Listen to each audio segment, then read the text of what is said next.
Hi, ಈ ಒಂದು ವಿಡಿಯೋದಲ್ಲಿ NOC ತಗೊಂಡ್ಮೇಲೆ ಕೆಲವೊಂದು ಮಿಸ್ಟೇಕ್ಸ್ ನಮಗೆ ಗೊತ್ತಿಲ್ಲದೇನೋ ಮಾಡ್ತಾ ಇರ್ತೀವಿ. ಆ ಮಿಸ್ಟೇಕ್ಸ್ನ ನೀವು ಅವಾಯ್ಡ್ ಮಾಡದೇ ಇದ್ದರೆ ನಿಮಗೆ ದುಡ್ಡು ಸೇವ್ ಆಗುತ್ತೆ, ತಲೆ ಬಿಸಿನೂ ಕಮ್ಮಿ ಆಗುತ್ತೆ, ಕೆಲಸನೂ ಬೇಗ ಆಗುತ್ತೆ. ಹಾಗಿದ್ರೆ ಈ ಒಂದು ವಿಡಿಯೋದಲ್ಲಿ ಅದರ ಬಗ್ಗೆ ನಿಮಗೆ ತಿಳಿಸ್ಕೊಡ್ತೀನಿ. NOC ಬರೋಕ್ಕಿಂತ ಮುಂಚೆ ಬಂದಾದಮೇಲೆ ಏನು ಮಾಡಬೇಕು, ಏನು ಮಾಡಬಾರ್ದು, ಇದನ್ನು ಆಲ್ರೆಡಿ ಕೆಲವೊಂದು ವೀಡಿಯೋಗಳಲ್ಲಿ ಹೇಳಿದ್ದೀನಿ. ಬಟ್ ಸಪ್ರೇಟಾಗಿ ಈ ಒಂದು ವಿಡಿಯೋದಲ್ಲಿ ನಿಮಗೆ ಮಿಸ್ಟೇಕ್ಸ್ನ ಅವಾಯ್ಡ್ ಮಾಡೋದನ್ನ ಹೇಳ್ಕೊಡ್ತೀನಿ. ಈ ವಿಡಿಯೋನ ನೀವು ಫಸ್ಟ್ ಟೈಮ್ ನೋಡ್ತೀರಾ, ದಯವಿಟ್ಟು ಸಬ್ಸ್ಕ್ರೈಬ್ ಮಾಡ್ಕೊಳ್ಳಿ. ಹಾಗೆ ಪಕ್ಕದಲ್ಲಿರುವಂಥ ಬೆಲ್ ಬಟನ್ನ ಕ್ಲಿಕ್ ಮಾಡಿ. ಸೊ ನಿಮ್ಮಲ್ಲಿ ಯಾರಿಗಾರು ಕೂಡ NCR ಲಿಮಿಟ್ಸ್ ಅಥವಾ ಅದರ್ ಸ್ಟೇಟ್ ವೆಹಿಕಲ್ಗಳನ್ನ ತೊಗೋಬೇಕು, ಅಥವಾ ನೀವು ಆಲ್ರೆಡಿ ನೋಡಿದ್ದೀರಾ ಟ್ರಾನ್ಸ್ಪೋರ್ಟೇಷನ್ನ ರೀನಂಬರಿಂಗ್ NOC ಈ ಥರದ ಕೆಲಸಗಳು ಮಾಡಬೇಕಿತ್ತು, ಅಥವಾ ಕರ್ನಾಟಕದ ವೆಹಿಕಲ್ ನಿಮಗೆ ಬೇಕಾಗಿತ್ತು ಅಂತ ಹೇಳಿದ್ರೆ ಈ ನಂಬರ್ನ ಕಾಂಟ್ಯಾಕ್ಟ್ ಮಾಡಿ ಅಂತ ಹೇಳ್ತಾ ವಿಡಿಯೋನ ಕಂಟಿನ್ಯೂ ಮಾಡಿ. ಪರ್ಚೇಸ್ ಮಾಡಿದ ತಕ್ಷಣ ಫಸ್ಟ್ ನೀವು ಮಾಡಬೇಕಾಗುತ್ತ ಕೆಲಸ, ಅವ್ರ ಹತ್ರ ಡೆಲಿವರಿ ಚಲನ್ ಅಥವಾ ಅಫಿಡೇವಿಟ್ನ ಮಾಡಿಸ್ಕೊಳ್ಳೇಬೇಕು ಕಂಪಲ್ಸರಿ. ಇದು ಯಾಕೆ ಅಂತ ಹೇಳಿದ್ರೆ ಇದು ನಿಮ್ಮ ರೀನಂಬರಿಗಾಗಿ ಹೆಲ್ಪ್ ಆಗಲ್ಲ. ಆದರೆ ನೀವು ಕರ್ನಾಟಕದಲ್ಲಿ ಓಡಾಡ್ತಿರುವಂಥ ಟೈಮಲ್ಲಿ ಕೆಲವೊಂದು ಜಾಗದಲ್ಲಿ ಬೇಕು ಅಂತಲೇ ಕಿರಿಕ್ ಮಾಡೋವಂಥವ್ರು ಅಭಿಮಾನಿಗಳ ಸಂಖ್ಯೆ ಇಡ್ತಾರೆ. ಯಾರು ಅಂತ ಅರ್ಥ ಆಯಿತು. ಇವಾಗಂತೂ ಸಾಕಷ್ಟು ಸುಮ್ಮನೆ ಹಿಡಿತಾ ಇರ್ತಾರೆ. ಹೊಸ ರೂಲ್ಸ್ಗಳು ಡೇ ಬೈ ಡೇ ಬರ್ತಾಯಿದೆ. ಸೊ ಹಂಗಾಗಿ ಈ ವೆಹಿಕಲ್ಗೆ 1 ವರ್ಷ ವ್ಯಾಲಿಡಿಟಿ ಇರುತ್ತೆ. ಅದರ್ ಸ್ಟೇಟ್ ವೆಹಿಕಲ್ ಟ್ಯಾಕ್ಸ್ ಇಲ್ಲದೇ 1 ವರ್ಷ ನೀವು ಆರಾಮಾಗಿ ಗಾಡಿ ಓಡಿಸ್ಬೋದು. ಟ್ಯಾಕ್ಸ್ ಕಟ್ಟಿ ನೀವು KA ನಂಬರ್ ತೊಗೊಳ್ಬೇಕಂತಲೇ ಇಲ್ಲ, ಬರೀ ಟ್ಯಾಕ್ಸ್ ಕಟ್ಟಿ ಕೂಡ ಅದೇ ನಂಬರಲ್ಲಿ ಕೂಡ ಓಡಿಸ್ಬೋದು. ಕೆಲಸ ನಂಬರ್ ಚೆನ್ನಾಗಿರುತ್ತೆ, ಅವ್ರಿಗೇನು ಮ್ಯಾಟ್ರ್ ಆಗೋಲ್ಲ ಅಂದರೆ ನೀವು ಟ್ಯಾಕ್ಸ್ ಕಟ್ಟಿ ಕೂಡ ಅದೇ ನಂಬರಲ್ಲಿ ಕೂಡ ಓಡಿಸ್ಬೋದು. So no issues. But tax ಕಟ್ಟದೆ ನೀವು ಓಡಿಸ್ತಾ ಇದ್ದರೆ ಯಾವತ್ತಾದರೂ ನಿಮ್ಮನ್ನು ಹಿಡಿದ್ರೆ ಅವರು ಕೇಳ್ತಾರೆ, ನೀವು ಎಲ್ಲಿಯವರು ಏನು ಕತೆ ಕೇಳ್ತಾರೆ. ನೀವು ಆಧಾರ್ ನೋಡಿದ್ರೆ ಲೋಕಲ್ ಇರ್ತದೆ, ಗುಡದಳ್ಳಿ, ಬಾಪೂಜಿ ನಗರ ಹಿಂಗೇನೋ ಇರುತ್ತೆ. ಬಟ್ ನಿಮ್ಮದು ಗಾಡಿ ಮಾತ್ರ ಡೆಲ್ಲಿದು ಯಾವುದೋ ಒಂದು ಲಿಮಿಟ್ಸಲ್ಲಿ ಇರುತ್ತೆ. ಕೇಳ್ತಾರೆ, ನೀವು ಅವಾಗ ಹೇಳ್ತೀರಾ ಪರ್ಚೇಸ್ ಮಾಡಿದ್ದೀನಿ ಅಂತ. ಅವ್ರು ಕೇಳ್ತಾರೆ ಪರ್ಚೇಸ್ ಬಿಲ್ ಕೊಡಿ, ಇಲ್ಲ ಡೆಲಿವರಿ ನೋಟ್ ಕೊಡಿ, ಇಲ್ಲಾಂದರೆ ಏನಿದೆ ನೀವು ಅಲ್ಲಿಂದ ಈ ಡೇಟ್ಗೆ ತಂದಿದ್ದೀರಂತ ಏನು ಗ್ಯಾರಂಟಿ ಅಂತ ಕೇಳಿದಾಗ ನಿಮ್ಮ ಹತ್ರ ಒಂದು ಈ ಥರದೊಂದು ರೆಕಾರ್ಡ್ಸ್ ಇರಬೇಕು. ನಿಮ್ಮ ಹತ್ರ ನೀವೇನು ತೋರಿಸ್ತೀರ, RC ತೋರಿಸ್ತೀರ, ಇನ್ಶೂರೆನ್ಸ್ ತೋರಿಸ್ತೀರ, PUC ತೋರಿಸ್ತೀರ. ಬಟ್ ನೀವು ಗಾಡಿನ ಖರೀದಿ ಮಾಡಿ 1 ವರ್ಷಕ್ಕಿಂತ ಒಳಗಡೆ ಆಗಿದೆ ಅಂತ ಖಚಿತಪಡಿಸ್ಕೋಬೇಕಂತ ಹೇಳಿದ್ರೆ ನೀವು ಗಾಡಿ ತೊಗೊಂಬಂದಿರುವಂಥ ಡೇಟು ಕನ್ಫರ್ಮೇಷನ್ ಇರಬೇಕು. ಸೊ ಇದಕ್ಕೆ delivery challan very very important. Affidavit ಮಾಡಿಸಿದ್ರೆ ಇನ್ನೂ ಬೆಟರ್. ಯಾಕಂದರೆ ಅಫಿಡೇವಿಟಲ್ಲಿ ನಿಮಗೆ NOCಗೂ ಹೆಲ್ಪ್ ಆಗುತ್ತೆ. ಕೆಲವು ಸಲ ಏನಾಗುತ್ತೆ, ಆ ಗಾಡಿ ಏನೋ ಲೋನಲ್ಲಿ ಇತ್ತು ಅಂತ ಹೇಳಿದ್ರೆ ಕೆಲವರು ಏನು ಮಾಡ್ತಾರೆ, ದುಡ್ಡು ಸೆಟ್ಲ್ಮೆಂಟ್ ಆಗುತ್ತೆ, ಸ್ವಲ್ಪ ಟೈಮ್ ತೊಗೊಳ್ತಾರೆ, ಮಾಡಿಸ್ಕೊಳ್ಳೋಣ, ಅವ್ರು ಆ ಕಾಸನ್ನ ಖರ್ಚು ಮಾಡ್ಕೊಂಬಿಡ್ತಾರೆ, ಮಾಡಿಸೋಣ ಹಾಗೆ ಹಿಂಗೆ ಅಂಥೇಳಿ ಡೌ ಮಾಡ್ತಾ ಇರ್ತಾರೆ. ಸೊ ಅವಾಗೇನಾಗುತ್ತೆ, ಈ ಅಫಿಡೇವಿಟ್ ನಿಮ್ಮ ಹತ್ರ ಇದ್ದರೆ ಅದೊಂದು ರೈಟ್ಸ್. ಯಾಕಂದರೆ ಅಲ್ಲಿ ಮೆನ್ಷನ್ ಮಾಡಿರ್ತಾರೆ 90 ಡೇಸ್ ಒಳಗಡೆ NOC ಕೊಡ್ತೀನಿ, ಅಥವಾ ಅವಂದೇ ಆಗಿದ್ರೆ ಖಂಡಿತ ನಿಮಗೆ ಸೆಂಡ್ ಮಾಡ್ತೀನಿ, ಹಿಂಗೇನೋ ಫಾರ್ಮ್ಯಾಟ್ ಪ್ರಕಾರ ಮಾಡಿಕೊಡ್ತಾರೆ. ಸೊ ಅದು ಬೆಟರ್. ನನ್ನ ಪ್ರಕಾರ ಅಫಿಡೇವಿಟ್ ಆ್ಯಕ್ಚುಲಿ ಬೆಟರ್ ಆಪ್ಷನ್. ಇಲ್ಲ ಅಂತೇಳಿದ್ರೆ ಡೀಲರ್ ಮೇಲೆ ನಿಮಗೆ ಭರವಸೆ ಇದ್ದರೆ ಇಟ್ಸ್ ಓಕೆ. ಸೊ NOC ಕೊಡ್ತಾರೆ. ಯಾಕೆಂದರೆ ನೀವು ಗಾಡಿನ ತೊಗೊಂಬಂದಿದ್ರೆ ನಿಮಗಿಂತ ಡಬಲ್ ಬೈ ಅವ್ರಿಗಿರುತ್ತೆ. ಯಾಕಂದರೆ 2,500 ಕಿಲೋಮೀಟ್ರ್ ದೂರದಿಂದ ಗಾಡಿಯನ್ನು ತಂದುಬಿಟ್ಟಿರ್ತೀರ. ಸೊ ನೀವೇನೇ ಮನಿ ಟ್ರಾನ್ಸಾಕ್ಷನ್ ಮಾಡಿ ಎಲ್ಲ ಸೆಟ್ಲ್ಮೆಂಟ್ ಮಾಡಿರಬಹುದು. ಬಟ್ ಆದರೂ ಕೂಡ ದಾಖಲೆಗಳ ಪ್ರಕಾರ ನಿಮ್ಮ ಹೆಸರಿಗೆ ಇನ್ನೂ NOC ಇಶ್ಯೂ ಆಗಿಲ್ಲ ಅಂತ ಹೇಳಿದ್ರೆ ಅದಿನ್ನೂ ಕೂಡ ಅವ್ರ ಹೆಸರಲ್ಲೇ ಇರುತ್ತೆ. ಸೊ ಈ ಭಯ ಅವ್ರಿಗಿರೋದ್ರಿಂದ ಅವ್ರು ಬೇಗ ಕೆಲಸ ಮಾಡ್ತಾರೆ. ಬಟ್ ಸಮ್ಟೈಮ್ಸ್ ಕೆಲವರು ಲೇಟ್ ಮಾಡ್ತಾರೆ. ಕೆಲವು ಕಾರಣಾಂತರಗಳಿರ್ಬೋದು, ಟ್ರಾಫಿಕ್ ವೈಲೇಷನ್ ಕೇಸ್ಗಳು ಜಾಸ್ತಿ ಇರುತ್ತೆ. 20,000, 30,000, 50,000 ಹಿಂಗೆಲ್ಲ ಇರೋದುಂಟು. ಕೆಲವು ಸಲ 1 ಲಕ್ಷನೂ ಕೂಡ ಇದೆ. ಯಾಕೆ ಅಷ್ಟೊಂದು ಇರುತ್ತೆ ಅಂತ ಹೇಳಿದ್ರೆ ಅಲ್ಲಿ ಫೈನ್ ಅಮೌಂಟು ಜಾಸ್ತಿ. ಸೊ ನಮಗಿಲ್ಲ 10-20 ಕೇಸ್ ಆದ್ರೂ ಕೂಡ ಇನ್ನೂ 12-13 ಸಾವಿರದಲ್ಲಿ ಇರ್ತದೆ. ಅಲ್ಲಿ ಹಂಗಲ್ಲ, 2-3 ಕೇಸ್ಗೆ 30,000 ದಾಟಿಬಿಟ್ಟಿರ್ತದೆ. ಸೊ ಇದಕ್ಕೋಸ್ಕರ ಈ NOC ತೊಗೊಳ್ಳೋ ಟೈಮ್ಗೆ ನಿಮಗೆ ಹೆಲ್ಪ್ ಆಗುತ್ತೆ. ಸೊ ಅಫಿಡೇವಿಟ್ ಮಾಡಿಸೋದ್ರಿಂದ ಇದು ತೊಗೊಂಡ್ರೆ ನಿಮ್ಗೆ ಹೆಲ್ಪ್ ಆಗುತ್ತೆ. ಗಾಡಿಗೆ ಇನ್ಶೂರೆನ್ಸ್ ಇಲ್ಲ ಅಂತ ಹೇಳಿದ್ರೆ ಇನ್ಶೂರೆನ್ಸ್ನ ಮಾಡಿಸಿ. ಇಲ್ಲ ಅಂತ ಹೇಳಿದ್ರೆ NOC ಇಶ್ಯೂಡ್ ಆಗೋಲ್ಲ. ಸೊ ನೀವು ತೊಗೊಳೋಕ್ಕಿಂತ ಮುಂಚೆನೇ ಅದು ಥರ್ಡ್ ಪಾರ್ಟಿನ ಫಸ್ಟ್ ಪಾರ್ಟಿನ ಒಂದು ಚೆಕ್ ಮಾಡಿ. ಎರಡನೇದು ಅದು ರನ್ನಿಂಗಲ್ಲಿರಬೇಕು. ರನ್ನಿಂಗಲ್ಲಿದ್ದರೆ NOC ಕೊಡೋದಕ್ಕೂ ಅವ್ರಿಗೆ ಹೆಲ್ಪ್ ಆಗುತ್ತೆ. ನೀವು ಇಲ್ಲಿ ರೀನಂಬರಿಂಗ್ ಮಾಡೋಕ್ಕೂ ನಿಮ್ಗೆ ಹೆಲ್ಪ್ ಆಗುತ್ತೆ.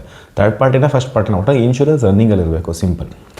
ನೆಕ್ಸ್ಟ್, ಸೊ ನೀವು NOC ತೊಗೊಳೋಕ್ಕಿಂತ ಮುಂಚೆ ನೀವು ಏನೇನು ರೆಕಾರ್ಡ್ಸ್ಗಳಿದೆ ಅದೆಲ್ಲ ಒಂದು ಸಲ ಚೆಕ್ ಮಾಡ್ಕೊಂಬಿಡಿ. ಅದರದ್ದೆಲ್ಲ ಒಂದು ಸೆಟ್ ಕಾಪಿ ಇಟ್ಕೊಂಡಿದ್ರೆ ಬೆನಿಫಿಟ್ಸ್. ಕೆಲವೊಂದು DL RTOಗಳಲ್ಲಿ ನಿಮಗೆ ಒರಿಜಿನಲ್ RC ಕೂಡ ನೀವು ಅವ್ರು ತೊಗೊಳೋದು ಇಲ್ಲ, ಅವ್ರು ನಿಮಗೆ ವಾಪಸ್ ಕೊಟ್ಬಿಡ್ತಾರೆ. ಸೊ ಅದರ ಅವಶ್ಯಕತೆಯೂ ಇರೋದಿಲ್ಲ. ಇಲ್ಲಿ RTOದಲ್ಲಿ ಸರೆಂಡರ್ ಮಾಡ್ತಾರೆ. ಆದರೆ ಮೆಜಾರಿಟಿ RTOಗಳಲ್ಲಿ ಏನಾಗುತ್ತೆ, ಒರಿಜಿನಲ್ DL ತೊಗೊಂಡು NOC ಟೈಮಲ್ಲಿ ನಿಮಗೆ ಕಳಿಸ್ಕೊಡ್ತಾರೆ. ಸೊ ನೋ ಪ್ರಾಬ್ಲಮ್, ಹೆಂಗೆ ಬಂದರೆ ನೋ ಪ್ರಾಬ್ಲಮ್. ಈಗ ಇಲ್ಲಿಗೆ NOC ಇಶ್ಯೂಡ್ ಆಗುತ್ತೋ, NOC ಇಶ್ಯೂಡ್ ಆಗಿ ಡೇಟಿಂದ, ಈಗ ಎಕ್ಸಾಂಪಲ್ NOC ಜನವರಿ 1ಕ್ಕೆ ಇಶ್ಯೂಡ್ ಆಯಿತು ಅಂತ ಹೇಳಿದ್ರೆ ಜನವರಿ 1ರಿಂದ ಫೆಬ್ರವರಿ 14 ಅಥವಾ 15ರವರೆಗೂ 45 ಡೇಸ್ವರೆಗೂ ಕೂಡ ನಿಮಗೆ ವಿತೌಟ್ ಪೆನಾಲ್ಟಿ ಏನು ಟ್ಯಾಕ್ಸ್ ಕ್ಯಾಲ್ಕುಲೇಷನ್ ಮಾಡಿ ಇಲ್ಲಿ ಫೀಸ್ ಸ್ಟ್ರಕ್ಚರ್ ಹಾಕ್ಕೊಟ್ಟಿರ್ತಾರಲ್ವ ಅಷ್ಟೇ ಅಮೌಂಟ್ ಇರುತ್ತೆ. ಉದಾಹರಣೆಗೆ 2016-17 ಡಸ್ಟರ್ ಮಿಡ್ ವೇರಿಯಂಟು ನಿಮಗೆ 70,000 ಟ್ಯಾಕ್ಸ್ ಬಂದಿದೆ ಅಂತಲೇ ಅಂದ್ಕೊಳ್ಳೋಣ. ಟಾಪ್ ಎಂಡ್ 70,000 ಬಂದಿದೆ ಅಂತಲೇ ಅಂದ್ಕೊಳ್ಳೋಣ. ಆ 70,000 ನೀವು ಹಾಕ್ಸ್ಕೊಂಬಿಟ್ರಿ ಟ್ಯಾಕ್ಸ್. ನಿಮಗೆ NOC ಫೋಟೋ ಕಾಪಿ ತೋರಿಸಿದ್ರು, RC ಕಾಪಿ ತೋರಿಸಿದ್ರು, ಸೊ ಇಲ್ಲೇನೋ ಅದು ಬರೋಕ್ಕಿಂತ ಮುಂಚೆನೇ ಹಾಕ್ಕೊಟ್ರು, ನಿಮಗೆ ಫಿಸಿಕಲ್ ಕಾಪಿ ಸಿಕ್ಕಿದೆ. ನೀವು ಫೆಬ್ರವರಿ 14 ಮಾಡಿಸಿಲ್ಲ, ಅವಾಗೇನಾಗುತ್ತೆ 70,000ಕ್ಕೆ ನಿಮಗೆ ಎಕ್ಸ್ಟ್ರಾ ನಿಮಗೆ ಆ್ಯಡ್ ಆಗುತ್ತೆ. ಅದ್ರ ಮೇಲೂ ನಿಮಗೆ ಟ್ಯಾಕ್ಸ್ ಆ್ಯಡ್ ಆಗುತ್ತೆ. ಅಂದರೆ ಅದ್ರ ಮೇಲೆ ಎಕ್ಸ್ಟ್ರಾ ನಿಮಗೆ ಪೆನಾಲ್ಟಿ ಆ್ಯಡ್ ಆಗುತ್ತೆ. ಒಂದು 700-800 ರೂಪಾಯಿ ಆ್ಯಡ್ ಆಗುತ್ತೆ, ಜೊತೆಗೆ 5 ರೂಪಾಯಿ ಎಕ್ಸ್ಟ್ರಾ ಆ್ಯಡ್ ಆಗುತ್ತೆ. ಅಂದರೆ ಹೆಚ್ಚು ಕಮ್ಮಿ ನಿಮಗೆ 1,200-1,300 ರೂಪಾಯಿ ಎಕ್ಸ್ಟ್ರಾ ಆ್ಯಡ್ ಆಗಿಬಿಡ್ತದೆ. ನಾನೊಂದು ವೀಡಿಯೋದಲ್ಲಿ ಹೇಳಿದೆ, ಅದು ಫಾರ್ಚುನರ್ಗೆ 8,000 ರೂಪಾಯಿ ಎಕ್ಸ್ಟ್ರಾ ಆ್ಯಡ್ ಆನ್ ಆಗಿತ್ತು. ಅದು ನನ್ನ ಮಿಸ್ಟೇಕಿಂದ 8,000 ರೂಪಾಯಿ ಕೇವಲ 2 ತಿಂಗಳು ಡಿಲೇ ಮಾಡಿದ್ದಕ್ಕೆ 8,000 ರೂಪಾಯಿ ಆ್ಯಡ್ ಆಗಿತ್ತು. ಬಿಕಾಸ್ ಅದರದ್ದು ಟ್ಯಾಕ್ಸ್ಗೆ ಬಂದಿದ್ದಿದೆ 2,30,000 ಏನೋ ಬಂದಿತ್ತು. ಸೊ ಹಿಂಗೆ ಈ ಮಿಸ್ಟೇಕ್ಸ್ನ ಮಾಡೋಕ್ಕೆ ಹೋಗ್ಬೇಡಿ. 1 ಇಯರ್ ಓಡಿಸ್ಬೋದಲ್ವಾ NOC ಇಟ್ಕೊಂಡ್ರೆ ಅಂತ ಅಂದ್ಕೊಂಡಿದ್ದೀರ, ನಿಜ. ಆ ಕೊಟ್ಟಿರೋಂಥ ಪರ್ಟಿಕ್ಯುಲರ್ ಬೇರೆ ನಂಬರ್ಗೆ 1 ಇಯರ್ ಟೈಮ್ ಇರುತ್ತೆ ನಿಜ. ಆದರೆ ನೀವು 45 ಡೇಸ್ ಒಳಗೆ ಮಾಡಿಸ್ಕೊಳ್ಳೋದು ಬಹಳ ಬಹಳ ಬಹಳ ಬಹಳ ಬಹಳ ಒಳ್ಳೆಯದು ನಿಮಗೆ. NOC ಜೊತೆಗೆ ಕೆಲವೊಂದು RTOಗಳಲ್ಲಿ ಮೆಜಾರಿಟಿ ಈ ಟೈಪ್ 2 ಸಿಟಿಗಳಲ್ಲಿ ಟ್ಯಾಕ್ಸ್ ಇನ್ವಾಯ್ಸ್ ಕೇಳ್ತಾರೆ. ಟ್ಯಾಕ್ಸ್ ಇನ್ವಾಯ್ಸು ಬೆಂಗಳೂರಲ್ಲೂ ಕೇಳ್ತಾರೆ, ಬಟ್ ಅದಿಲ್ಲ ಅಂದ್ರೂ ಮ್ಯಾನೇಜ್ ಮಾಡ್ಬೋದು, ಏನು ಪ್ರಾಬ್ಲಮ್ ಇಲ್ಲ. ಯಾಕಂದರೆ ನಾವು ಗಾಡಿ ನಂಬರ್ ಹಾಕಿದ ತಕ್ಷಣ RC ಚೆಕ್ ಮಾಡಿದ ತಕ್ಷಣ ಆಟೋಮೆಟಿಕ್ಲಿ ಅವತ್ತಿನ ಬೆಲೆ ಏನಿತ್ತು ಅಂತೇಳಿ ಚೆಕ್ ಮಾಡ್ತಾರೆ ಸಿಂಪಲಾಗಿ. ಬಟ್ ಕೆಲವೊಂದು ಟೈಪ್ 2 ಸಿಟಿಗಳಲ್ಲಿ ಕೆಲವೊಂದು RTOಗಳಲ್ಲಿ ನಮ್ಮ ಟ್ಯಾಕ್ಸ್ ಇನ್ವಾಯ್ಸ್ ಕೂಡ ಬೇಕು ಅಂತ ಹೇಳ್ತಾರೆ. ಯಾಕಂದರೆ ಆ ವೆಹಿಕಲ್ ಪರ್ಚೇಸ್ ಆಗಿದ್ದ ಟೈಮಲ್ಲಿ ಆ ವೆಹಿಕಲ್ನ ತೊಗೊಂಡಿರ್ತಾರೆ. ಕೆಲವರು ಬುದ್ಧಿವಂತಿಕೆಗೋಸ್ಕರ ಬಿಸ್ನೆಸ್ ನೇಮಲ್ಲಿ ತೊಗೊಂಡಿರ್ತಾರೆ, ಹೆಸರು ತೊಗೊಂಡಿರಲ್ಲ. GST ಬೆನಿಫಿಟ್ಗೋಸ್ಕರ, ಟ್ಯಾಕ್ಸ್ ಬೆನಿಫಿಟ್ಸ್ಗೋಸ್ಕರ, ಮತ್ತು ಅದನ್ನು ಕ್ಲೈಮ್ ಕೂಡ ಮಾಡ್ಕೋಬೋದು. ಅದು ಖರ್ಚಾಗಿರೋದನ್ನೆಲ್ಲನೂ ಕೂಡ ಕ್ಲೈಮ್ ಕೂಡ ಮಾಡ್ಕೋಬೋದು. ಕಂಪ್ನಿ ಶೇರ್ಸ್ನಲ್ಲಿ, ಕಂಪ್ನಿ ಎಕ್ಸ್ಪೆಂಡಿಚರಲ್ಲಿ ತೋರಿಸ್ಬೋದು ಅನ್ನೋದಕ್ಕೋಸ್ಕರ ಕೆಲವು ಬುದ್ಧಿಜೀವಿಗಳು ಏನು ಮಾಡ್ತಾರೆ ಅದರಲ್ಲಿ ತೊಗೊಂಡಿರ್ತಾರೆ. ಆ ಬೆನಿಫಿಟ್ಸ್ ನಿಮ್ಗೆ ಆ್ಯಡ್ ಆಗೋಲ್ಲ. ಸೊ ಇದು ನಿಮ್ಗೆ ನೆನಪಿರಲಿ. ಮತ್ತು ಲೇಡೀಸ್ ಹೆಸರಲ್ಲಿ, ಸೀನಿಯರ್ ಸಿಟಿಸನ್ ಹೆಸರಲ್ಲಿ, ಅಥವಾ ಬೇರೆ ಏನೋ ಸ್ಪೆಷಲ್ ಸ್ಕೀಮಲ್ಲಿ ತೊಗೊಂಡಿರ್ತಾರೆ, ಇಲ್ಲ ಯಾವುದೋ ಒಂದು ಡಿಸ್ಕೌಂಟ್ ಟೈಮಲ್ಲಿ ತೊಗೊಂಡಿರ್ತಾರೆ. ಸೊ ಹಿಂಗೇನಾದರೂ ಇತ್ತು ಅಂತ ಹೇಳಿದ್ರೆ ಅದು ಯಾವುದೂ ನಿಮ್ಗೆ ಆ್ಯಡ್ ಆಗೋಲ್ಲ. ಇದನ್ನು ಬಿಟ್ಕೊಳ್ಳಿ. ಸೊ ನಿಮಗೆ ಏನು ಎಕ್ಸ್ ಶೋರೂಮ್ ಪ್ರೈಸ್ ಏನಿದೆಯೋ ಅದ್ರ ಮೇಲೆ ಟ್ಯಾಕ್ಸ್ ಡಿಪ್ರಿಷನ್ ತೆಗೆದುಬಿಡ್ತಾರೆ. ಸೊ ಇದನ್ನು ನೀವು ಅರ್ಥ ಮಾಡ್ಕೋಬೇಕಾಗಿರೋದು. ಸೊ ಅದಕ್ಕೆ ಯಾರೋ ಅವ್ರು ಹೇಳಿದ್ರು 60,000 ಸಿಗುತ್ತೆ ಅಂತ ನೀವು ತಲೆನೇ ಹಾಕೊಳಕ್ಕೆ ಹೋಗ್ಬೇಡಿ. ಆವತ್ತಿನ ಎಕ್ಸ್ ಶೋರೂಮ್ ಪ್ರೈಸ್ ಏನಿದೆಯೋ ಅದ್ರ ಮೇಲೆ ಟ್ಯಾಕ್ಸ್ ಕ್ಯಾಲ್ಕುಲೇಷನ್ ಆಗೋದು. ಓಕೆ, ಇದು ನಿಮ್ಮ ನೆನಪಿರಲಿ. Next 3rd point. ಸೊ ನೀವು ರೀನಂಬರಿಂಗ್ ಮಾಡೋದಕ್ಕೆ ಟ್ಯಾಕ್ಸ್ ಕ್ಯಾಲ್ಕುಲೇಷನ್ ಮಾಡಿದ್ರೆ, ಫೀ ಸ್ಟ್ರಕ್ಚರ್ ಹಾಕ್ಕೊಟ್ರು, ನೀವು DDನೂ ತೊಗೊಂಬರ್ಬೇಕು. ಎಲ್ಲನೂ ರೆಡಿ ಆಯಿತು. ಗಾಡಿನ ತೊಗೊಂಡೋಗಿ ಇನ್ಸ್ಪೆಕ್ಷನ್ನು ಮಾಡಿಸಿದ್ರಿ, ಆಯಿತು, ಅದು ಓಕೆ ಆಯಿತು, ಸೈನು ಆಯಿತು, ನಿಮಗೆ ನಂಬರು ಒಂದು ಸ್ವಲ್ಪ ಬಂದೇ ಬಿಡ್ತು, RC ಕಾರ್ಡು ಬಂದುಬಿಡ್ತು. ಸೊ RC ಕಾರ್ಡ್ ಬಂದಿದ್ದ ತಕ್ಷಣ ನೀವು ಮಾಡಬೇಕಾಗಿರುತ್ತೋ ಮೊದಲ ಕೆಲಸ ಇನ್ಶೂರೆನ್ಸ್ನ ಟ್ರಾನ್ಸ್ಫರ್ ಮಾಡಲೇಬೇಕು. ಆ್ಯಂಡ್ ಎಸ್ಪೆಷಲಿ ಅದು ಫಸ್ಟ್ ಪಾರ್ಟಿ ಆಗಿತ್ತು ಅಂತ ಹೇಳಿದ್ರೆ 100ಗೆ 200% ನೀವು ವಿತೌಟ್ ಫೇಲ್ ಇನ್ಶೂರೆನ್ಸ್ನ ಟ್ರಾನ್ಸ್ಫರ್ ಮಾಡಲೇಬೇಕು. ಅದು ಯಾವುದೇ ರೀತಿಯಾದಂತಹ ಇನ್ಶೂರೆನ್ಸ್ ಕಂಪ್ನಿ ಆದರೂ ಕೂಡ ಈ ಒಂದು ವ್ಯವಸ್ಥೆ ಇದೆ. ಇದು ಆನ್ಲೈನಲ್ಲೂ ಅವೈಲೇಬಿಲಿಟಿ ಇದೆ, ಫಿಸಿಕಲ್ಲೂ ಇದೆ. ನೀವು ಆನ್ಲೈನ್ ಮಾಡಿದ್ರು ಗಾಡಿ ತೊಗೊಂಡು ಫಿಸಿಕಲಾಗಿ ಹೋಗಲೇಬೇಕು. ಅವ್ರದ್ದು ನೀವು ನಿಯರ್ ಬೈ ಒಂದು ಹೇಳ್ತಾರೆ ಲೊಕೇಶನಲ್ಲಿ ಹೋಗಿ ಆ ಗಾಡಿನ ಚೆಕ್ ಮಾಡಿ, ಸರ್ವೇಯರ್ ಚೆಕ್ ಮಾಡಿ, ಆವಾಗ ನಿಮಗೆ ಇನ್ಶೂರೆನ್ಸ್ನ ರೀಇಶ್ಯೂ ಮಾಡ್ತಾರೆ ವಿತ್ ಯುವರ್ ಡೀಟೇಲ್ಸ್. ಓಕೆ, ಇದು ನಿಮ್ಮ ನೆನಪಲ್ಲಿರಲಿ. ಸೊ ಅದಕ್ಕೇನು ನನಗೆ ಗೊತ್ತಿರೋಂಗೆ ಇನ್ನೂ ಚಾರ್ಜ್ ಆಗೋಲ್ಲ. ನೋ ಕ್ಲೇಮ್ ಬೋನಸ್ ಏನಾದರೂ ಇದ್ದರೆ ಅದು ನಿಮ್ಗೆ ಆ್ಯಡ್ ಆಗೋಲ್ಲ. ಒಂದು ನೆಕ್ಸ್ಟ್ 2ನೇದು ಬಂದು ಒಂದು ಸ್ವಲ್ಪ ಮಿನಿಮಮ್ ಅಮೌಂಟ್ ಏನೋ ಇರುತ್ತೆ. ಒಂದು ನನಗೆ ಗೊತ್ತಿರೋ ನಾನು ಯಾವುದೋ ಹೋಂಡಾ ಸಿಟಿಗಲ್ಲ ಡಸ್ಟರ್ಗೋ ಯಾವುದಕ್ಕೋ ಮಾಡಿಸ್ಬೇಕಾದ್ರೆ, ಕರೆಕ್ಟ್ ಡಸ್ಟರ್ಗೆ ಅನಿಸುತ್ತೆ, ಒಂದು 300 ರೂಪಾಯಿನೋ ಕೊಟ್ಟಿದ್ದೆ, ಇಂಡಿಯನ್ ಅಶ್ಯೂರ್ಡ್ ಯಾವುದೋ ಅದರಲ್ಲಿ. ಸೊ ಮಿನಿಮಮ್ ಆಗಿರುತ್ತೆ. ಸೊ ಅದು ನಿಮಗೆ ಬೆನಿಫಿಟ್ಸ್ ಆಗುತ್ತೆ. ಅದೇ ನಿಮ್ಗೆ ಏನಾದರೂ ನೆಕ್ಸ್ಟ್ ವೀಕೋ ಏನೋ ಎಕ್ಸ್ಪೈರ್ ಆಗ್ತಿದೆ ಅಂತ ಹೇಳಿದ್ರೆ ಇಟ್ಸ್ ಓಕೆ, ನೋ ಪ್ರಾಬ್ಲಮ್. ಸ್ವಲ್ಪ ಹುಷಾರಾಗಿ ನೋಡ್ಕೊಂಡು ಗಾಡಿ ಓಡಿಸಿ ಅಷ್ಟೇ. ತುಂಬ ಬೆನಿಫಿಟ್ಸ್ನ ಕಳ್ಕೊಂಡ್ಬಿಡ್ತೀರ ಫಸ್ಟ್ ಪಾರ್ಟಿ ಇನ್ಶೂರೆನ್ಸ್ ಇಲ್ಲದೇ ಇದ್ದರೆ. ಸೊ ಇದನ್ನು ಮಾಡ್ಕೊಳ್ಳಿ. ಆ್ಯಂಡ್ ನೆಕ್ಸ್ಟ್ 2020ಕ್ಕಿಂತ ಕೆಳಗಡೆ ಇರೋವಂಥವ್ರಾಗಿರಲಿ, 2020ಕ್ಕಿಂತ ಮೇಲ್ಗಡೆ ಇರೋದಾಗಿರಲಿ, ಆ್ಯಸ್ ಪರ್ ರೂಲ್ಸ್ ಪ್ರಕಾರ 2020ಕ್ಕಿಂತ ಮೇಲೆ ರೀನಂಬರಿಂಗ್ಗೆ ಇದು ನಮಗೆ ಇನ್ಬಿಲ್ಟೇ ಬರುತ್ತೆ. ಯಾವುದು HSRP. ಬಟ್ ಬಿಫೋರ್ ನಿಮಗೆ HSRP ಬರೋದಲ್ಲ. ಬಟ್ ನಂದು ಸ್ಟ್ರಾಂಗ್ ರೆಕಮೆಂಡೇಷನ್, ನೀವು HSRP ನಂಬರ್ ಪ್ಲೇಟ್ಗೆ ಅಪ್ಲೈ ಮಾಡಿ. ಸೊ ನಂಬರ್ ಬಂದಿದ್ದ ತಕ್ಷಣ ನೀವು ಇನ್ನೂ RC ಕಾರ್ಡ್ ಬರೋಕ್ಕೆ ಟೈಮ್ ಆಗುತ್ತೆ. ನಂಬರ್ ಬಂದಿದ್ದ ತಕ್ಷಣ ನಂಬರು, ಹೆಸರು, ಅಡ್ರೆಸ್ ಅಷ್ಟೇ ಚೇಂಜ್ ಆಗೋದು. ಮಿಕ್ಕಿದ್ದು ಚಾಸಿ ನಂಬರು, ಇಂಜಿನ್ ನಂಬರು, ಗಾಡಿದು ಮ್ಯಾನುಫ್ಯಾಕ್ಚರಿಂಗು, ಗಾಡಿ ಡೀಟೇಲ್ಸ್ ಎಲ್ಲ, ಗಾಡಿ ನಂಬರು, ಪಿನ್ ಟು ಪಿನ್ ಎಲ್ಲ ಹಂಗಂಗೆ ಇರುತ್ತೆ. ಗಾಡಿ ನಂಬರ್ ಹೊಸದೇನು ಕೊಟ್ಟಿರ್ತಾರೆ ಅದಿರುತ್ತೆ. ಸೊ ಇದನ್ನು ಇಟ್ಕೊಂಡು ನೀವು ಬೇಗ HSRP ನಂಬರ್ ಪ್ಲೇಟ್ಗೆ ಅಪ್ಲೈ ಮಾಡಬೇಕು. ಇವಾಗ HSRP ಪ್ಲೇಟ್ ಬೇಗ ಬರುತ್ತೆ, 1 ವೀಕ್ಗೆಲ್ಲ ಬರುತ್ತೆ. ಬಂದು ನಿಮಗೆಲ್ಲ ನಿಯರೆಸ್ಟ್ ಅಲ್ಲೇ ನೀವು ಮಾರ್ಕ್ ಮಾಡ್ಕೊಬೋದು. ನಿಯರೆಸ್ಟ್ ಎಲ್ಲಿದೆ, ಡೇಟ್ ಆಫ್ ಶೆಡ್ಯೂಲು ಎಲ್ಲ ಆಗ್ತಾರೆ, ವಿತ್ ಫಿಟ್ಮೆಂಟೇ ಇರುತ್ತೆ ನಿಮಗೆ. ಅದಕ್ಕೂ ಕೂಡ ಏನೋ ಒಂದು ಚಿಕ್ಕ ಗಾಡಿಗೆಲ್ಲ ಒಂದು 600-700 ಕೆಲ ಆಗುತ್ತೆ, ದೊಡ್ಡ ಗಾಡಿಗೆಲ್ಲ 1000 ರೂಪಾಯಿ 1100 ರೂಪಾಯಿ ಏನೋ ಇದೆ. ಅದನ್ನ ನೀವು ಮಾಡಿಕೊಂಡ್ರೆ ನಿಮಗೆ ಬೆನಿಫಿಟ್ ಇರುತ್ತೆ. ನಾಳೆ HSRP ಸದ್ಯಕ್ಕೆ ಕಡ್ಡಾಯ ಇಲ್ಲ, ಬಟ್ ಕಡ್ಡಾಯ ಆದಾಗ ಮತ್ತು ಅದಕ್ಕೆ ಬೇರೆ ಇನ್ನೊಂದು ಸಲ ದುಡ್ಡು ಹಾಕ್ಬೇಕು ನೀವು. ಅದ್ರ ಬದಲು ಇವಾಗಲೇ ಮಾಡಿಬಿಟ್ರೆ ಒಳ್ಳೆಯದು. ಆ್ಯಂಡ್ ಮೇಯ್ನ್ ಥಿಂಗ್, ನೀವು ಗಾಡಿನ ತೊಗೊಂಬಂದಿದ ತಕ್ಷಣ ಫಸ್ಟು ಜನರಲ್ ಸರ್ವಿಸ್ನ ಕಂಪಲ್ಸರಿ ಮಾಡಿಸಿ without fail. General checkup plus service ಎರಡೂ ಮಾಡಿಸ್ಬೇಕು. General checkup must. ಅದೆಷ್ಟೇ ಜೆನ್ಯೂನ್ ಆಗಿರಲಿ, ವಿತ್ ಸರ್ವಿಸ್ ರೆಕಾರ್ಡ್ ಇರಲಿ, ಗಾಡಿ ಓಡಿಸೋಕ್ಕೂ ಚೆನ್ನಾಗಿದೆ, ಎಲ್ಲನೂ ಚೆನ್ನಾಗಿ ಇರಬಹುದು, ಆದ್ರೂ ನೀವು ಒಂದೊಂದು ಸಲ ಮಾಡಿಸಿ. ಯಾಕೆ ಅಂತ ಹೇಳಿದ್ರೆ ಅವ್ರು ಯಾವಾಗ ಮಾಡಿಸೋ ನಿಮಗೆ ಗೊತ್ತಿರೋದಿಲ್ಲ. ಅವ್ರು ಸುಳ್ಳು ಹೇಳ್ಬೋದು, ನಿಜ ಹೇಳ್ಬೋದು, ಅದು ನಮ್ಗೆ ಗೊತ್ತಿಲ್ಲದಿರೋ ವಿಷಯ, ಬೇಡದೇ ಇರೋ ವಿಷಯ. ಸೊ ನಿಮ್ಮ ಗಾಡಿ ಇಲ್ಲಿಂದ ನೆಕ್ಸ್ಟು ನಿಮ್ಮ ಹತ್ರ ಇರುವಂಥ ಗಾಡಿ ಅದು. ಸೊ ಇಲ್ಲಿಗೆ ಬಂದಮೇಲೆ ಸರ್ವಿಸ್ ಮಾಡಿಸ್ಲೇಬೇಕು. ಅದರಲ್ಲೂ ಸ್ಪೆಷಲಿ ಆಯಿಲ್ ಚೇಂಜ್ ಮಾಡಿಸಿ, ಎಲ್ಲ ಥರದ್ದು ಆಯಿಲ್ಗಳನ್ನ ಚೆಕ್ ಮಾಡಿ, ಅದೇನೇನು ಟಾಪ್ ಮಾಡಿಸ್ಬೇಕು ಮಾಡಿಸಿ, ಬ್ರೇಕ್ ಪ್ಯಾಡ್ಸ್ಗಳು ಚೆಕ್ ಮಾಡಿಸಿ, ಸಸ್ಪೆನ್ಸ್ ಚೆಕ್ ಮಾಡಿಸಿ, ಎಲೆಕ್ಟ್ರಾನಿಕ್ಸ್ಗಳು ಚೆಕ್ ಮಾಡಿಸಿ, ಪ್ರತಿಯೊಂದು ಫಿಲ್ಟರ್ಸ್ಗಳ್ನೂ ಕೂಡ ಚೆಕ್ ಮಾಡಿಸ್ಬೇಕು. ರಿಕ್ವೈರ್ಮೆಂಟ್ ಇದ್ದರೆ ರಿಪ್ಲೇಸ್ಮೆಂಟ್ ಮಾಡಲೇಬೇಕು. ಮಾಡಿದಾಗ ನಿಮಗೆ ಟ್ರ್ಯಾಕ್ ಸಿಗುತ್ತೆ, ಎಷ್ಟೇ ಕಿಲೋಮೀಟ್ರಿಗೆ ಏನು ಸರ್ವಿಸ್ ಮಾಡಿಸಿದ್ದೀನಿ ಅಂತ ಗೊತ್ತಾಗುತ್ತೆ. ನೆಕ್ಸ್ಟು 9,000ಕ್ಕೆ 9ರಿಂದ 10,000 ಕಿಲೋಮೀಟ್ರಿಗೆ ಡೀಸೆಲ್ ಚೆಕ್ ಮಾಡಿಸ್ಕೋಬೋದು. ಹಾಗೆ ಪೆಟ್ರೋಲ್ ಕೂಡ ನಿಮಗೊಂದು ಟ್ರ್ಯಾಕ್ ಸಿಗುತ್ತೆ. ಆ ಟ್ರ್ಯಾಕ್ಗೋಸ್ಕರ ಮಾಡಲೇಬೇಕು. ನೀವು ಅವ್ರು ಹೇಳ್ತಾರೆ ನಾವು ಮೊನ್ನೆ 2,500 ಕಿಲೋಮೀಟ್ರ್ ಹಿಂದೆ ಅಂತ, ನೀವು ಇನ್ನೂ 7,500 ಕಿಲೋಮೀಟ್ರ್ ಇದೆ ಅಂತೀರ. ಅಕಸ್ಮಾತ್ ಅವ್ರು ಏನು ಮಾಡಿಸೋದು ನಿಮಗೆ ಅದು ಎಕ್ಸಾಕ್ಟ್ಲಿ ಕ್ಯಾಲ್ಕುಲೇಷನ್ ಗೊತ್ತಿರೋದಿಲ್ಲ. ಅದು ಲೋಕಲನ್ನ ಮಾಡಿಸಿರಲಿ, ಇಲ್ಲನ್ನ ಮಾಡಿಸಿರಲಿ.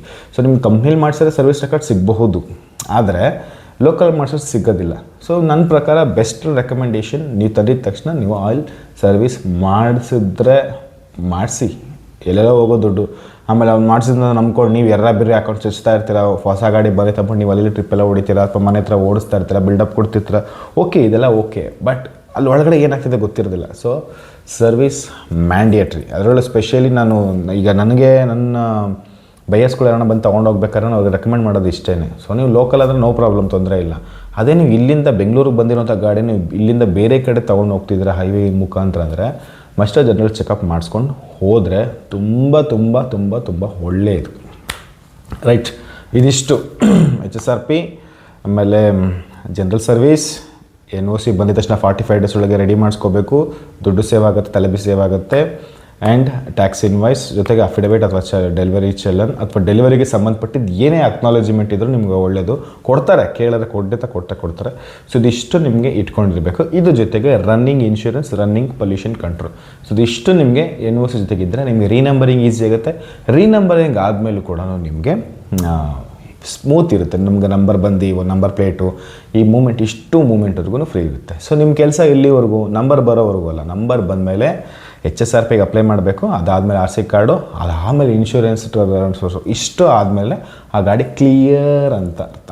ಇಲ್ಲಿಗೆ ಅದು ಬೆಂಗಳೂರು ಗಾಡಿ ಅಥವಾ ಕರ್ನಾಟಕಕ್ಕೆ ಕ್ಲೀನಾಗೆ 100% ಏನಾಗಿದೆ, ವಲಸೆ ಮೈಗ್ರೇಟ್ ಆಗಿದೆ ಅಂತ ಅರ್ಥ. 100% ಮೈಗ್ರೇಟ್ ಆಗಬೇಕು. ಸೊ ನೀವು 70% ಆಗೋದಲ್ಲ, 100% ನಿಮ್ಗೆ NOC ಬಂದರೆ 50 ಆಗಿರ್ತೀರ ಅಷ್ಟೇ. ಬಟ್ ಫುಲ್ ಆಗಬೇಕಂದ್ರೆ ಅದೇನು RTO ಪ್ರೊಸೀಜರ್ ಇದೆಯದು ಮುಗಿಸ್ಬೇಕು, ಇನ್ಶೂರೆನ್ಸ್ ಟ್ರಾನ್ಸ್ಫರ್ ಮಾಡ್ಕೋಬೇಕು, ಅಥವಾ ಹೊಸ ತೊಗೋಬೇಕು, ಅಥವಾ RC ಕಾರ್ಡ್ ಬರಬೇಕು. ಸೊ ಇಲ್ಲಿವರೆಗೂ ನಿಮ್ಮದು ಪ್ರೊಸೀಜರ್ ಇದೆ. ಸೊ ಇದರಲ್ಲಿ ಯಾವುದ್ರಲ್ಲೂ ಮಿಸ್ ಮಾಡೋಕ್ಕೆ ಹೋಗಬೇಡಿ. ಸೊ ಇದಿಷ್ಟು ಇದಕ್ಕೆ ಸಂಬಂಧಪಟ್ಟಿದ್ದು. ಓಕೆ, ಇನ್ನು ಕಳೆದ ಒಂದು 2-3 ಸಲದ ಇನ್ಸಿಡೆಂಟ್ ನಿಮಗೆ ಹೇಳಿಬಿಡ್ತೀನಿ ಈ ಒಂದು ವಿಡಿಯೋದಲ್ಲಿ. ಫಸ್ಟ್ ಬಂದು ಕಲ್ಕತ್ತಾ ಗಾಡಿಗೆ ನನಗೆ ಆಲ್ರೆಡಿ ಅಲ್ಲಿ ಇರೋವಂಥವ್ರೆ ನನಗೆ ಫೋನ್ ಮಾಡಿದ್ರು, ಕನ್ನಡದವರು. ಇರೋವಂಥರ ವೆಹಿಕಲ್ಗಳು ತೊಗೊಳ್ತಾ ಇದ್ದೀನಿ, ನಾನು ಕರ್ನಾಟಕಕ್ಕೆ ಕೊಡಿಸ್ಬೇಕು ಅಂತಿದ್ದೀನಿ, ಅವ್ರದ್ದು ನೇಟಿವ್ ಈ ಕಡೆನೇ ತೊಗೋಬೇಕು ಅಂತ ಇದ್ದೀನಿ. ಕಮ್ಮಿಗೆ ಸಿಕ್ಕಿದೆ, ತುಂಬ ಕಮ್ಮಿ, 1.5 ಲಕ್ಷಕ್ಕೆ 1.25 ಲಕ್ಷಕ್ಕೆ ಒಳ್ಳೆ ಸೆಡನ್ ಕಾರ್ ಸಿಕ್ಕಿದ್ದು. ನಾನು ಹೇಳಿದೆ ಅದು ಸಿಟಿ ಲಿಮಿಟ್ಸ್ನ ದೂರ. ನಾನು ಅದು ಪಿನ್ ಕೋಡ್ ನೋಡಿದೆ, ಅದು ಸ್ವಲ್ಪ ದೂರ ಇತ್ತು, ಮತ್ತು ಮ್ಯಾಪಲ್ಲಿ ಕೂಡ ನೋಡಿದೆ ಸ್ವಲ್ಪ ದೂರ ಆಯಿತು. ಸೊ ನಮ್ಮದು ಇನ್ಸ್ಪೆಕ್ಷನ್ ಏರಿಯಾಗೂ ಅವ್ರದಕ್ಕೂ ಹೆಚ್ಚು ಕಮ್ಮಿ ಕೇವಲ 5 ಕಿಲೋಮೀಟ್ರ್ ದೂರ ಅಷ್ಟೇ ಇರೋದು. ನಾನು ಹೇಳಿದೆ, ನಾನು ಅಲ್ಲಿಗೆ ಕಳಿಸಿ ಕಾರ್ ತೊಗೊಂಡು ಬನ್ನಿ, ಅದಕ್ಕೇನು ಬೇಕಾದ್ರೆ $100 ಪೆಟ್ರೋಲು ಡೀಸೆಲ್ ಹಾಕೊಂಬಿಡಿ, ಅಲ್ಲಿಂದ ಅಲ್ಲಿಗೆ ಬನ್ನಿ ಅಂತ ಹೇಳಿದೆ. ಇವ್ರು ರೆಡಿ ಇದ್ದಾರೆ, ಆದರೆ ಅವರು ಕೊಡೋಕ್ಕೆ ರೆಡಿ ಇಲ್ಲ. ಸೊ ಈ ಥರ ನಿಮಗೆ ಟ್ರಯಲ್ ಕೊಡೋಕ್ಕೆ ರೆಡಿ ಇಲ್ಲದೆ ಇರೋರು, ಇನ್ಸ್ಪೆಕ್ಷನ್ಗೆ ಕೊಡೋಕ್ಕೆ ರೆಡಿ ಇಲ್ಲದಿರೋಂಥ ಗಾಡಿಗಳನ್ನ ದಯವಿಟ್ಟು ಮುಟ್ಟಬೇಡಿ. 1 ಪಾಯಿಂಟ್. ಎರಡನೇದು, ಕೊನೆಗೂ ಆ ಗಾಡಿ ಡೀಲ್ ಆಗಲಿಲ್ಲ, ಅವ್ನು ಕೊಡಲಿಲ್ಲ, ಅವ್ರು ತೊಗೊಳ್ಳಿಲ್ಲ, ದಟ್ ಈಸ್ ಸೆಕೆಂಡ್ರಿ. ಎರಡನೇದು ಇನ್ನೊಂದು ಮಂಗಳೂರಲ್ಲಿ ಕತೆ ಆಗಿದ್ದು. ಈ ವ್ಯಕ್ತಿ ಏನು ಮಾಡಿದ್ರು, ಒಂದು ಸ್ವಲ್ಪ ದಿವಸ ಇನ್ನು ನನಗೆ ಫೋನ್ ಮಾಡಿದ್ರು, ನನಗೊಂದು ಗಾಡಿ ಬೇಕು, ದೆಹಲಿದು ಗಾಡಿ ಬೇಕು, ನಿಮಗೆ ಯಾವುದು ಚೆನ್ನಾಗಿದೆ ಅಂತ ಅನಿಸುತ್ತೋ ವಿತಿನ್ 2 lakhs ಬಜೆಟಲ್ಲಿ ನನಗೆ ಕಳಿಸ್ಕೊಡಿ, ಸಿಂಪಲ್, ಯಾವುದನ್ನ ಆಗಿರೋ ಪೆಟ್ರೋಲ್ ಗಾಡಿ, ಮ್ಯಾನ್ಯಲ್ ಗಾಡಿ ಕಳಿಸ್ಕೊಡಿ ಅಂತ ಹೇಳಿದ್ರು. ಸರಿ ಆಯಿತು ಅಂದ್ಬಿಟ್ಟು ನಾನು ಸುಮ್ಮನೆ ಆಗೋಗಿದೆ. ಆಮೇಲೆ ಮತ್ತೆ ಅವ್ರಿಗೆ ಕಾಲ್ ಬ್ಯಾಕ್ ಮಾಡಿದ್ರೆ ನಾನು ಸುಮ್ಮನೆ ಆಗೋದೆ. ತುಂಬ ಜನ ನನಗೆ ಕಮೆಂಟ್ ಆಗ್ತಿರ್ತಾರೆ, ಅದ್ರ ಬೆಲೆ ಎಷ್ಟು, ಇದ್ರ ಬೆಲೆ ಎಷ್ಟು ಅಂತ. ನಾನು ಹೇಳ್ತಿದ್ದೀನಿ, ನನ್ನ ನಂಬರ್ ಎಲ್ಲದರಲ್ಲೂ ಆಲ್ಮೋಸ್ಟ್ ಕೊಟ್ಟಿರ್ತೀನಿ. ಸೊ ಡೈರೆಕ್ಟ್ ಕಾಲೇ ಮಾಡಿ. ನಾನು ಎಷ್ಟೋ ಮೆಸೇಜ್ಗಳು ನೋಡಿ, ನಂದು ಬೇರೆ ಬಿಸ್ನೆಸ್ ಇದೆ, ಅದು ಕಾರು ಒಂದೇ ಬಿಸ್ನೆಸ್ ಅಲ್ಲ, ನಾನು ಬೇರೆ ಬಿಸ್ನೆಸ್ ಕೂಡ ಮಾಡ್ತೀನಿ. ನಾನು ಅದರ ಮೇಲೆ ಕಾನ್ಸೆಪ್ಟ್. ನೀವು ಬರೀ ಚಾಟ್ ಹಾಕೊಂಡು ಕೂತ್ಕೊಂಡ್ರೆ, ಬರೀ ಮೆಸೇಜ್ ಹಾಕೊಂಡು ಕೂತ್ಕೊಂಡ್ರೆ, ಮೆಸೇಜ್ ಮಾಡಿ, ಆ ವಿಡಿಯೋ ರೇಟ್ ಏನಿದೆ ಮಾಡಿ, ಖುಷಿನೇ. ಬಟ್ ನಿಮಗೆ ರಿಯಲಿ ಇಂಟ್ರೆಸ್ಟ್ ಇದೆ ಅಂದರೆ ಡೈರೆಕ್ಟ್ ನಂಗೆ ಕಾಲ್ ಬ್ಯಾಕ್ ಮಾಡಿ. ಓಕೆ, ಸೊ ಅವ್ರು ಕಾಲ್ ಬ್ಯಾಕ್ ಮಾಡಿದ್ರು ಈ ಥರ, ಸರ್ ಇಲ್ಲೇ ಮಂಗಳೂರಲ್ಲಿ ಅದೊಂದು ಗಾಡಿ ನೋಡಿಬಿಟ್ಟಿದ್ದೆ, ಇಲ್ಲೇ ತೊಗೊಂಬಿಟ್ಟೆ, ದೆಹಲಿ ಗಾಡಿನೇ, ಬಟ್ ಮಂಗಳೂರು ಆಲ್ರೆಡಿ ಇದೆ, ಒಂದು 6-7 ತಿಂಗಳು ಹಿಂದೆನೇ ಬಂದುಬಿಟ್ಟಿದ್ದೆ, ತೊಗೊಂಬಿಟ್ಟೆ ಅಂತ ಹೇಳು. ಸರಿ, ಓಕೆ ಸಂತೋಷ ಅಂತ. ಮತ್ತು ಇವಾಗ ಯಾಕೆ ನನಗೆ ಕಾಲ್ ಮಾಡಿದೆ ಅಂತ ಕೇಳಿದೆ. ಸರ್ ಈ ಥರ NOCಗೆ ಇದು ಹೋದೆ, NOC ಕೊಡ್ತಾ ಇಲ್ಲ, ಆ ಗಾಡಿದು ವೀಲ್ ಬೇಸ್ಗೂ ಇದಕ್ಕೂ ಸಂಬಂಧನೇ ಇಲ್ಲ, ಕೊಡ್ತಾ ಇಲ್ಲ, ಇಂಜಿನ್ ಚೆಸ್ ಏನೋ ಹೇಳಿದ್ರು, ಒಂದಕ್ಕೊಂದು ಹೊಂದಾಣಿಕೆ ಆಗ್ತಿಲ್ಲ ಅಂತ ಹೇಳಿದ್ರು. ನಾನು ಅವ್ರಿಗೆ ಆಲ್ರೆಡಿ ಹೇಳಿದ್ದೆ, ಯಾವುದೇ ಕಾರಣಕ್ಕೂ ಆಲ್ರೆಡಿ ಬಂದಿರುವಂಥ ಗಾಡಿಗಳನ್ನ ದಯವಿಟ್ಟು ಮುಟ್ಟಬೇಡಿ, ಇಟ್ಸ್ ವೆರಿ ವೆರಿ ಕಾಂಪ್ಲಿಕೇಟೆಡ್. ಅದನ್ನು ತುಂಬ ಹೇಳಿದ್ದೀನಿ, ಅದನ್ನು ಬಿಡಿಸಿ ಹೇಳೋಕ್ಕಾಗಲ್ಲ. ಕೆಲವೊಂದು ಬಿಡಿಸಿ ಹೇಳಿದ್ರೆ ಕೆಲವ್ರಿಗೆ ಉರಿದೋಗುತ್ತೆ, ಅದಕ್ಕೆ ನಾನು ಹೇಳೋದಕ್ಕಾಗಲ್ಲ. ಸೊ ದಯವಿಟ್ಟು ಆಲ್ರೆಡಿ ನಿಮ್ಮ ಸ್ಟೇಟ್ಗೆ other state vehicle without reason ಬಂದಿದ್ದರೆ ದಯವಿಟ್ಟು ತೊಗೊಳಕ್ಕೆ ಹೋಗಲೇಬೇಡಿ, ಅಟ್ ಎನಿ ಕಾಸ್ಟ್ ತೊಗೋಬೇಡಿ. It's very very very dangerous. So already ಇಲ್ಲಿ ಯಾರನ್ನ ಅಲ್ಲಿರೋರು ನೆಲೆಸಿ ಅವ್ರೇನಾದ್ರು ಕೆಲಸ ಮಾಡ್ತಿದ್ದು, ಅವರೇನಾದರೂ ಕಾರ್ನ ಸೆಲ್ ಮಾಡಿ ಬೇರೆ ಕಾರ್ನ ತೊಗೊಳ್ಳೋ ಥರ ಉದ್ದೇಶ, ಅಥವಾ ಬೇರೆ ಇಲ್ಲಿ ಇರಬೇಕು ಆ ಪರ್ಸನ್, ಆ RC ಓನರ್ ಬಂದು ಅಥವಾ ಅವ್ರ ಫ್ಯಾಮಿಲಿ ಇಲ್ಲಿರಬೇಕು, ಈ ಬೆಂಗಳೂರಿನಲ್ಲಿ ಅಥವಾ ಕರ್ನಾಟಕದಲ್ಲಿ ಇದ್ದು ಅವರು ಏನೋ ಕಾರಣಾಂತರಗಳಿಂದ ಗಾಡಿನ ಸೆಲ್ ಮಾಡ್ತಿದ್ದಾರೆ, ಆಗ ನಿಮಗೆ ಚಾನ್ಸಸ್ ಇದೆ, ಆಗ ನಿಮಗೆ ತೊಗೊಳ್ಳಿ, ತೊಂದರೆ ಇಲ್ಲ. ಅದನ್ನು ಕೂಡ ಇನ್ಸ್ಪೆಕ್ಷನ್ ಮಾಡಿಸಿ ತೊಗೊಳ್ಳೋದ್ರೆ ಬೆಟರ್ ಡೀಲ್ ಆಗಿರುತ್ತೆ. ಬಟ್ ಆಲ್ರೆಡಿ ಬಂದಿರೋಂಥ ಸೇಲಿಗೆ ಬಂದಿರೋಂಥ ಗಾಡಿಗಳನ್ನ ತೊಗೋಬೇಡಿ. ಇವರು ತೊಗೊಂಡಿದ್ದಾರೆ. ಈಗ ನಾನು ಕೇಳ್ತೀನಿ, ನಾನು ಏನು ಮಾಡೋಕ್ಕಾಗುತ್ತೆ, ಬಾಯಿ ಬಡ್ಕೊಳಕ್ಕಾಗ್ತದೆ. It's very very very complicated. ಈಗ ಅವನು ನೋಡಿದ್ರೆ ಅವನು ಸರಿಯಾಗಿ ಕೈ ಎತ್ತಿಬಿಟ್ಟಿದ್ದಾನೆ, ಇವ್ರು ನೋಡಿದ್ರೆ ಇವ್ರಿಗೂ ಸರಿಯಾಗಿ ರೆಸ್ಪಾನ್ಸ್ ಮಾಡ್ತಿಲ್ಲ. ಇದು ಒಂದಾಯಿತು. 3ನೇ ಕೇಸು, ಎಷ್ಟು ಕೇಸ್ ಬರ್ತದೆ, ಆ ಕೇಸ್ಗಳಿಗೇ ಒಂದು ಲೈವ್ ಸೆಷನ್ ವೀಡಿಯೋನೇ ಮಾಡಬೇಕೇನೋ ಮೋಸ್ಟ್ಲಿ. Q&A ಅಂತ, Q&A ಅಂತ, ಕ್ವಶನ್ ಆ್ಯಂಡ್ ಆನ್ಸರ್ ಅಂತ ವೀಡಿಯೋನೇ ಮಾಡಬೇಕೇನೋ ಮೋಸ್ಟ್ಲಿ. ಇನ್ನೊಂದು ಏನು ಹೇಳ್ಬೇಕು ಅಂದ್ಕೊಂಡೆ, ಮರ್ತೋದ್ನಲ್ಲ. ಇನ್ನೊಂದೇನು,